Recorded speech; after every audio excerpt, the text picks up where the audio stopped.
Hi everyone and welcome to all. ये जो class होगा इस क्लास में कवर करने वाले हैं कंप्लीट पॉलिटी पीवाईक्यू एनालिसिस को। सीडीएस का एग्जाम जो है रिसेंटली कंडक्ट हुए हैं। आई होप जो है सबका एग्जाम अच्छे तरीके से गए होंगे। तो एग्जाम तो कंडक्ट हो गए, लेकिन यहाँ पे जो लोग जो है या फिर न्यू प्रिपरेशन करना चाह रहे हैं या फिर बिगनर होंगे जो कि यूपीएससी का प्रिपरेशन करना चाह रहे हैं या फिर सीडीएस का प्रिपरेशन, एनडीए का प्रिपरेशन करना चाह रहे हैं, जो नेक्स्ट फेज आने वाले उसके लिए, तो उसके लिए ये जो वीडियो होगा बहुत ज़्यादा यूजफुल होने वाले हैं। इसलिए यूजफुल होगा क्योंकि उसको एक पैटर्न पता चल जाएगा कि एक्चुअल में जो है यूपीएससी किस तरीके से और किस लेवल तक स्पेशली क्वेश्चन पूछ रहे हैं और उसका डाइवर्सिटी कैसे है।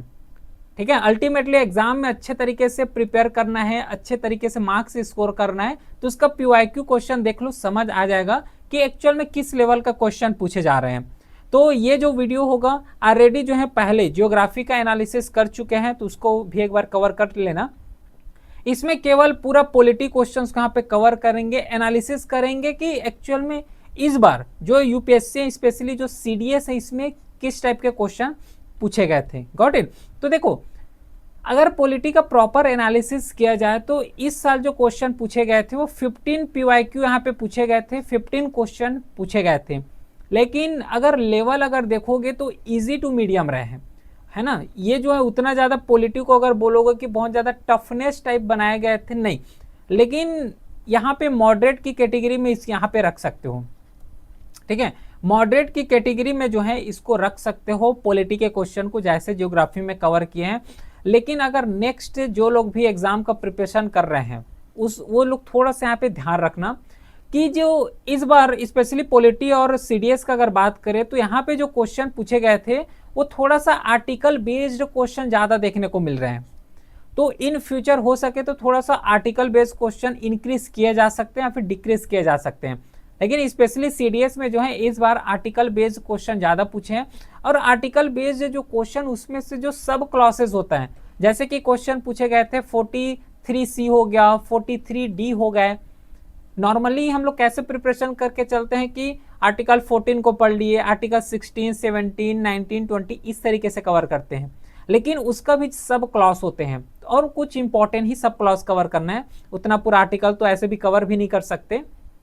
तो जो इंपॉर्टेंट सब क्लॉज है उसको यहाँ पे कवर करना बहुत ज़्यादा जरूरी है, क्योंकि इस बार क्वेश्चन 2-3 क्वेश्चन ऐसे देखने को मिला है जो कि प्रॉपर सब क्लॉज के बेस में क्वेश्चन पूछे गए थे।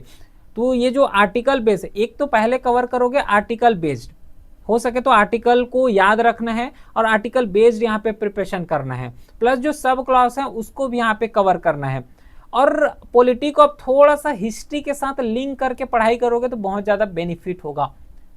इससे एक तो हिस्ट्री प्रिपेयर हो जाएगा और उसी के साथ पॉलिटी भी प्रिपेयर हो जाएगा, क्योंकि अभी जो है क्वेश्चन पूछे गए थे प्रेसिडेंट और वाइस प्रेसिडेंट के बेस में क्वेश्चन आए थे, तो थोड़ा सा हिस्ट्री को लिंक करोगे तो मेजर यहाँ पे चेंजेस तो नहीं बोल सकते, लेकिन थोड़ा सा यहाँ पे इनक्लाइनेशन यहाँ पे चेंज हुआ है यूपीएससी का, जो कि आर्टिकल बेस्ड में गए थे और एक क्वेश्चन आया है जो कि हिस्ट्री से डायरेक्टली लिंक किए गए थे। Got it. तो इस पॉइंट को यहाँ पे ध्यान रखने, पूरा क्लास का क्रक्स है। पीवाईक्यू तो कभी भी एनालिसिस कर लोगे, लेकिन ये एनालिसिस कैसे करोगे, ये बहुत ज़्यादा बेस्ड और बहुत ज़्यादा यहाँ पे एनालिसिस करना इस लेवल का थोड़ा सा यहाँ पे कवर कर सकते हो, उतना ज़्यादा है ना। तो चलो स्टार्ट करते हैं विद द फर्स्ट क्वेश्चन के साथ, जो कि हिस्ट्री वाला लिंक जो बताया था वो ये है। इसमें क्वेश्चन में क्या बोले हैं कि how many of the above president have also serve as a vice president. Simple सा बोले हैं कि इसमें से कौन से यहाँ पे प्रेसिडेंट रहे हैं जो कि प्रेसिडेंट भी रह चुके हैं और वाइस प्रेसिडेंट भी रह चुके हैं, तो कौन से यहाँ पे बताना है। जैसे कि पहला अगर देखोगे सर्वपल्ली राधाकृष्णन, तो पहले बात ये प्रेसिडेंट रहे हैं, लेकिन ये वाइस प्रेसिडेंट भी रह चुके हैं। ठीक है, वाइस प्रेसिडेंट जो है 1952 से 1962 तक ये जो है वाइस प्रेसिडेंट रह चुके हैं। कौन रह चुके हैं, डॉक्टर सर्वपल्ली राधाकृष्णन। अगर इसका प्रेसिडेंट का अगर टेनर देखोगे तो 1962 से 1967 तक ये जो है प्रेसिडेंट रहे हैं। वाइस प्रेसिडेंट ये वाला टाइम फ्रेम है और ये जो है प्रेसिडेंट ये टाइम फ्रेम है। Same goes for doctor Zakir Hussain. अब ये नाम तो ऐसा नहीं लग रहा होगा कि ना कि कहाँ से नाम पूछ दिए, ये नाम तो हम लोग कभी नहीं सुने हैं। आई होप ऐसा नहीं लग रहा होगा, क्योंकि ये सब नाम सुने वाले नाम है, उतना ज़्यादा ये डिफिकल्टी नाम नहीं दिए गए हैं। पॉलिटी को अगर थोड़ा सा कवर किए होंगे, थोड़ा सा बेस्ड ऑन डीप अंडरस्टैंडिंग, तो ये नाम आता है। ठीक है, तो डॉक्टर जाकिर हुसैन, अगर इसको देखोगे तो ये जो है वाइस प्रेसिडेंट के पोस्ट में रहे हैं, ठीक है, वाइस प्रेसिडेंट के पोस्ट में रहे हैं 1962 से 1967 तक वाइस प्रेसिडेंट रहे हैं। और प्रेसिडेंट का अगर इसका टेनर देखोगे तो 1967 से 1969 तक ये प्रेसिडेंट के पोस्ट में रहे हैं। फिर नीलम संजीवा रेड्डी, नीलम संजीवा रेड्डी एक्चुअल में अगर देखोगे तो ये भी प्रेसिडेंट और वाइस प्रेसिडेंट भी रह चुके हैं, तो इस चीज़ को ध्यान में रखना है, जो कि ये 1967 से 1969 तक ये एक्चुअल में रहे हैं वाइस प्रेसिडेंट। फिर प्रेसिडेंट का जो है पोस्ट संभाले गए हैं 1977 से 1982 के बीच। Got it. तो ये जो है तीनों ऑप्शन बिल्कुल करेक्ट होगा, तो डी ऑप्शन इसमें राइट है। अगला question, which one among the following statement regarding the fundamental right of the constitution of India is not correct. देखो सिली मिस्टेक्स यहाँ पे नहीं करना है ना, पॉलिटी का क्वेश्चन है, अगर गलत कर रहे हो तो मोस्ट प्रोबेबली जो सिली मिस्टेक होते हैं, जो माइनर मिस्टेक होते हैं, उसमें ही गलती हो रहा होगा, क्योंकि इस साल का क्वेश्चन उतना ज़्यादा टफ नहीं बनाए गए थे, मॉडरेट, इजी टू मॉडरेट में रखे गए थे। कौन सा फंडामेंटल राइट्स यहाँ पे नॉट करेक्ट पूछे गए हैं? पहला ऑप्शन बताओ। पहला है कि they provide for equality of opportunity in matter of public employment. कौन सा आर्टिकल बोलते हैं बताओ तो?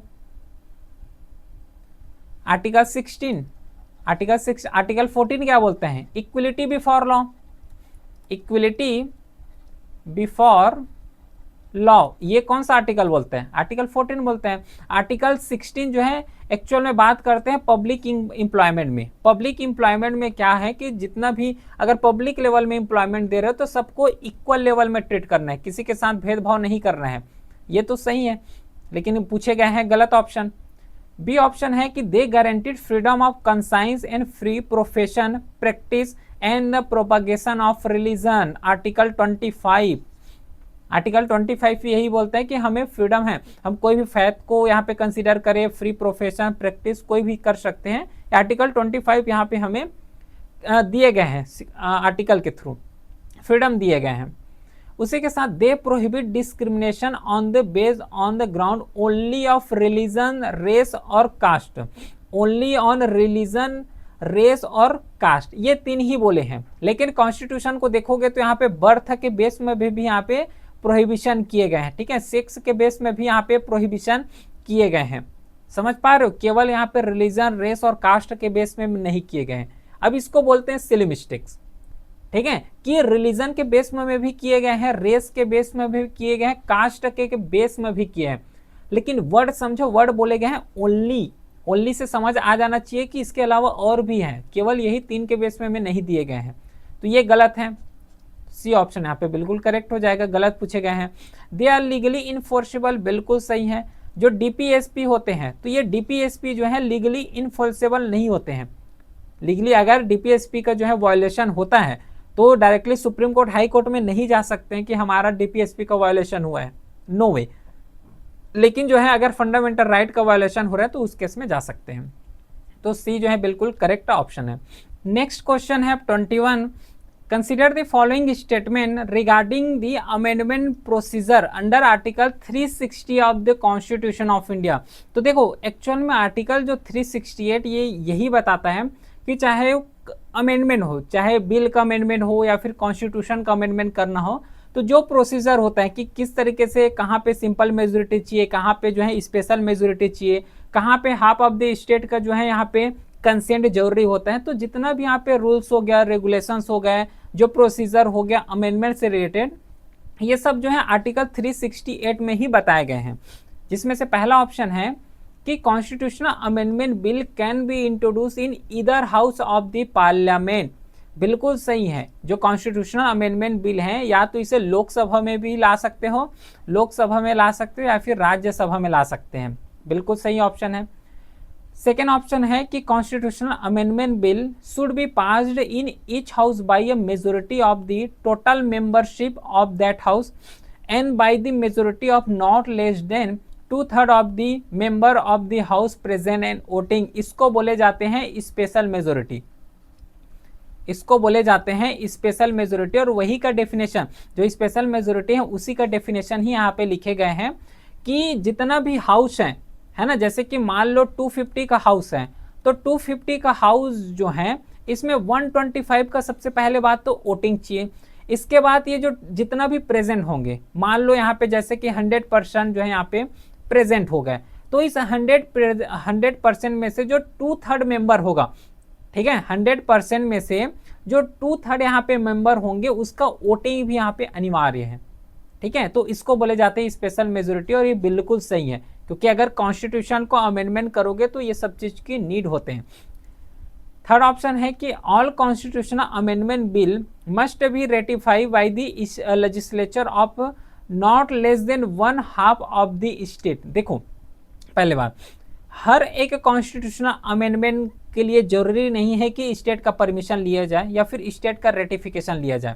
ठीक है, अगर कोई भी अमेंडमेंट कर रहे हो, ठीक है, अगर जो है कोई भी अमेंडमेंट कर रहे हो और ये अगर अमेंडमेंट जो है स्टेट से रिलेटेड है, मार्क माय वर्ड, अगर कोई भी अमेंडमेंट कर रहे हो, अगर वो अमेंडमेंट जो है स्टेट से रिलेटेड है, तब ये स्टेट का यहाँ पे रेटिफिकेशन चाहिए।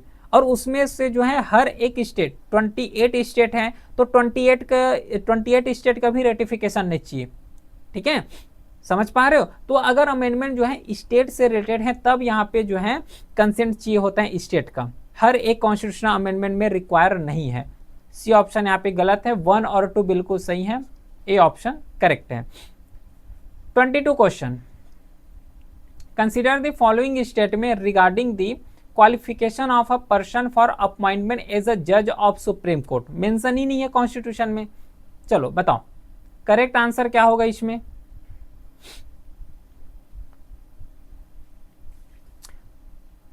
इसमें बोले गए हैं सुप्रीम कोर्ट ऑफ इंडिया। पहला बात ध्यान रखना कि जो सुप्रीम कोर्ट है इसका जो क्वालिफिकेशन है ये 124 जो आर्टिकल है उसमें मेंशन किए गए हैं। मैं नहीं मेंशन बोला था, ठीक है, ध्यान रखना उसको। आर्टिकल 124 में जो है पूरे कॉन्स्टिट्यूशन के बारे में मेंशन है।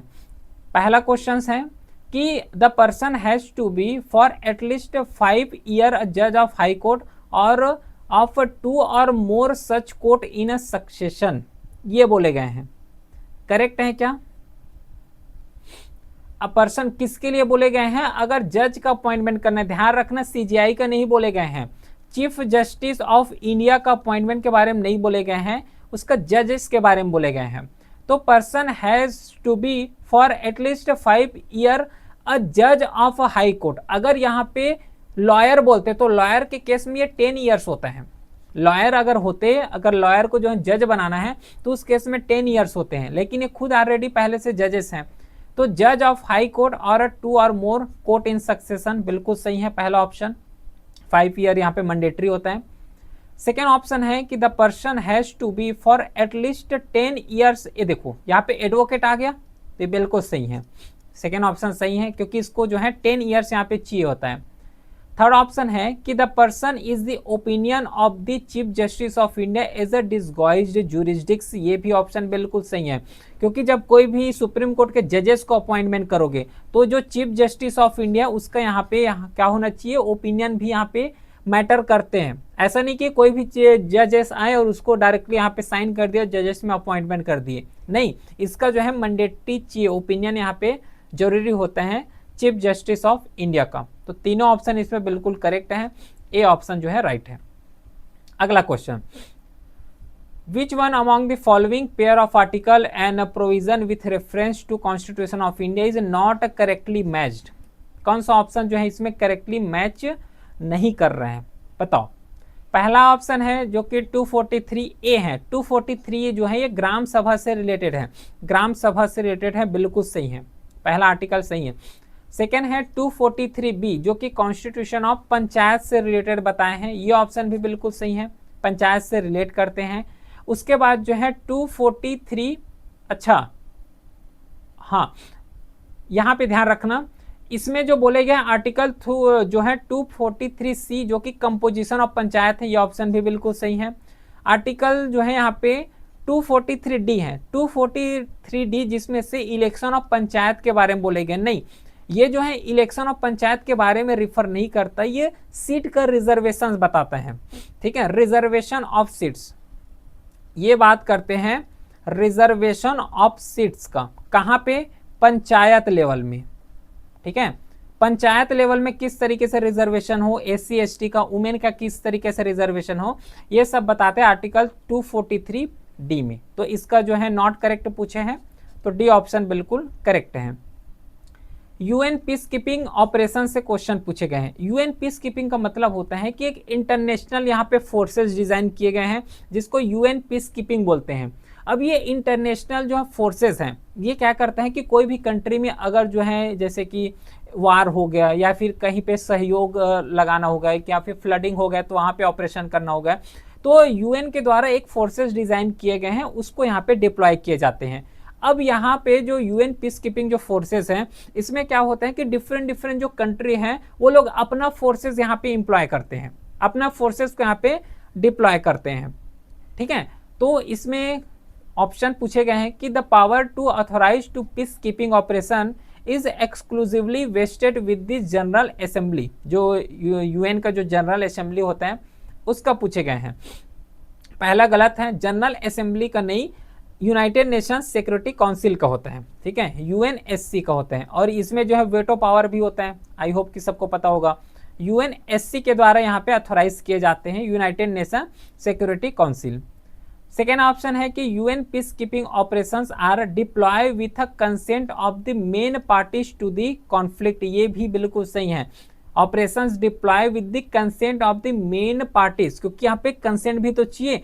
ऐसा नहीं कि ये जो है दो देश हैं, इन दो देशों के बीच यहाँ पे सपोज करो या फिर वार हो गया, अब वार होने के बाद जो है यूएन पीस कीपिंग भेज रहे हो, क्या पता यही पर्सन जो है इसको यहाँ पे यूएन पीस कीपिंग वाले फोर्सेस के ऊपर ही फायरिंग कर दे, यहाँ पे थोड़ा सा परमिशन रिक्वायर होते हैं, समझ पा रहे हो। तो इसका जो करेक्ट आंसर होगा वो सेकेंड हो जाएगा, बी ऑप्शन बिल्कुल करेक्ट है।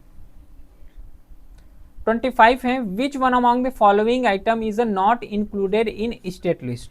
सेवेंथ शेड्यूल में जाओगे तो सेवेंथ शेड्यूल में टोटल यहाँ पे 3 कैटेगरी डिफाइन किए गए हैं। एक होता है स्टेट लिस्ट, एक होता है सेंट्रल लिस्ट और एक होता है कंकरेंट लिस्ट, ठीक है। अब चौथा भी होता है, उसके बारे में अभी कवर नहीं करना है, लेकिन जो सेवेंथ शेड्यूल है इसमें 3 यहाँ पे क्लासीफाई किए गए हैं, state list, central list, concurrent list. State list में अगर कोई भी सब्जेक्ट रख दिए जाते हैं, मतलब है ना, जैसे कि पुलिस वाला हो गया है ना, उसी के साथ जो है एजुकेशन सिस्टम हो गया, एजुकेशन सिस्टम हालांकि कंकरेंट में भी आते हैं, तो जो पुलिस सिस्टम हो गया तो उसको जो है रूल्स बनाना, उसके रेस्पेक्ट में रेगुलेशन बनाना, ये सब स्टेट का यहाँ पे काम होता है। फिर जैसे कि टैक्स हो गया, तो टैक्स जो है सेंट्रल गवर्नमेंट के अंदर में रखे गए हैं, तो इसमें जो है रूल्स एंड रेगुलेशन बनाना ये सेंट्रल गवर्नमेंट का काम है।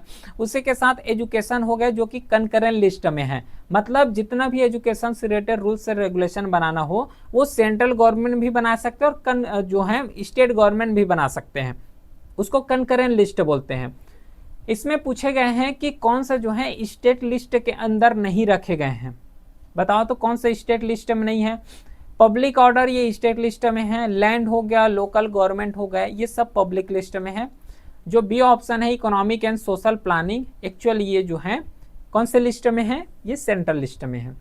अगला क्वेश्चन, आर्टिकल पूछे गए हैं और कौन सा आर्टिकल इसमें से एक्चुअल में मैच नहीं कर पा रहे हैं, बस वही बताना है, बताओ।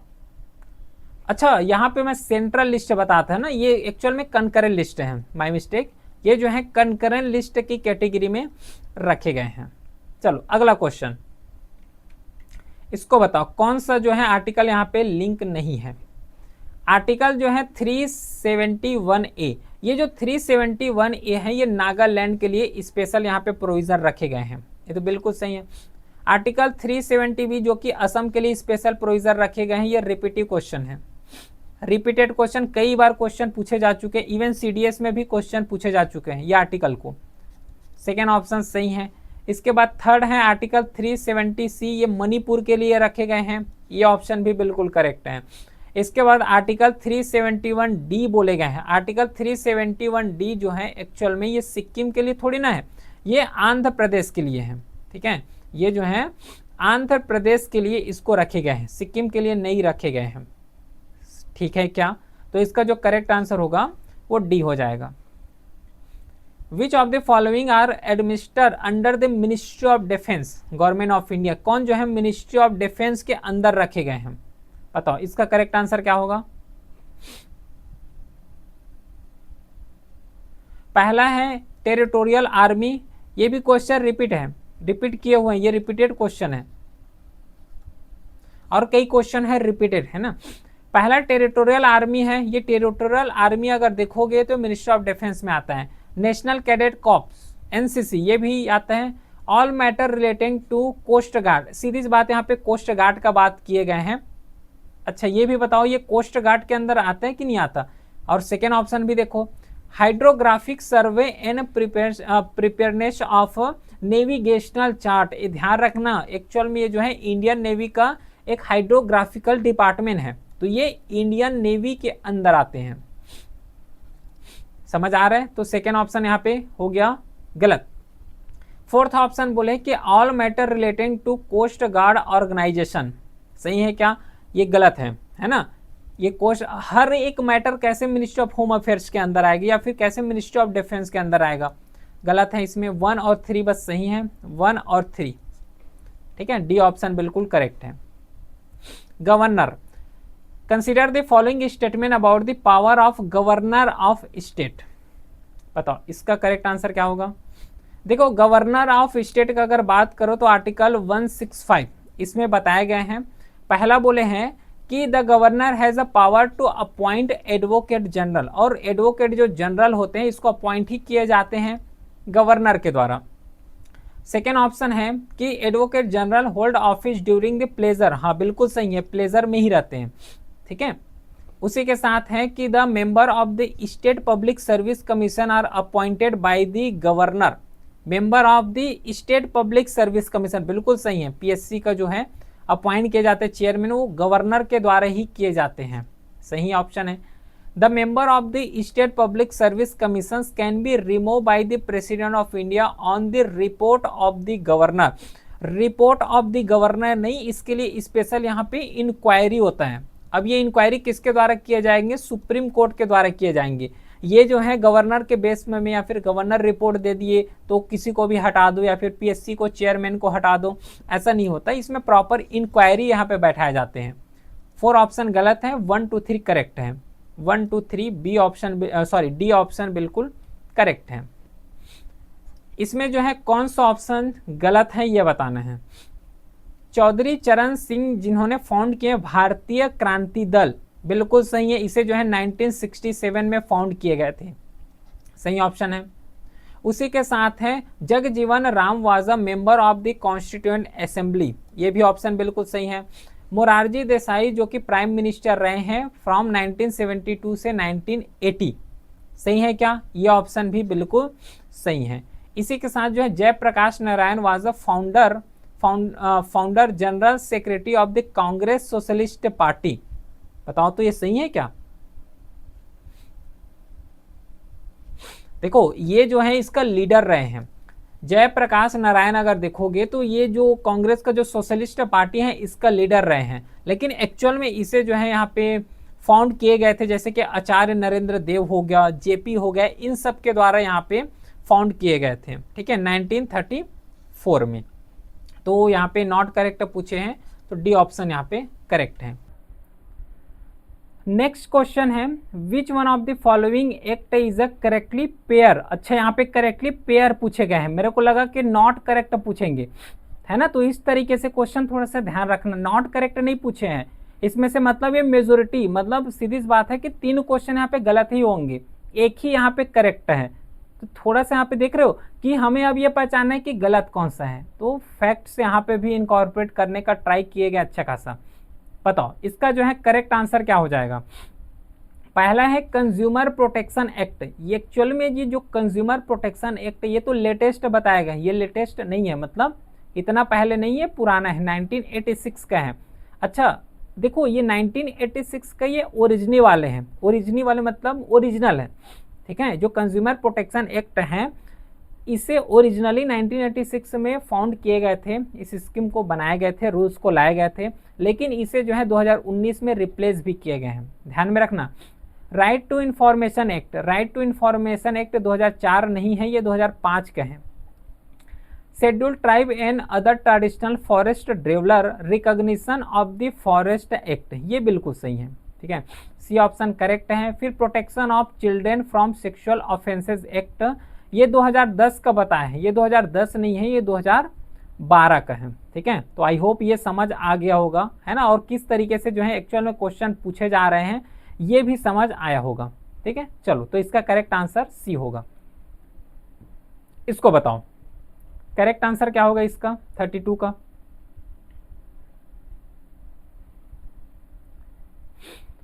ये क्वेश्चन पूछे गए हैं कि which of the following statement related to national commission for backward classes, ठीक है, national commission for backward classes, इसे जो है लाए गए थे। और ये देखो, पहले जब इसको बनाए गए थे तो ये बैकवर्ड क्लासेस नहीं था, पहले जो है SC ST हो गया, OBC हो गया, सबको मर्ज किए थे, है ना, एक ही यहाँ पे रूल्स एंड रेगुलेशन लगाए थे। लेकिन अब जो है national commission for backward class अलग है, शेड्यूल क्लास के लिए अलग है ना, शेड्यूल ट्राइब के लिए अलग है, मतलब इसको तीनों को जो है यहाँ पे अलग कर दिए गए हैं, ठीक है। तो इसमें जो है एक कॉन्स्टिट्यूशनल अमेंडमेंट एक्ट आया था 102 जो है कॉन्स्टिट्यूशनल अमेंडमेंट लाए गए थे, जिसमें से ये जो national commission for backward classes हैं इसको जो है कॉन्स्टिट्यूशनल बॉडी के रूप में एक्सेप्ट किए गए थे, ठीक है। आर्टिकल याद रखना, इसका जो आर्टिकल है 318B, जिसमें से पूरा national commission for backward classes के लिए बताए गए हैं।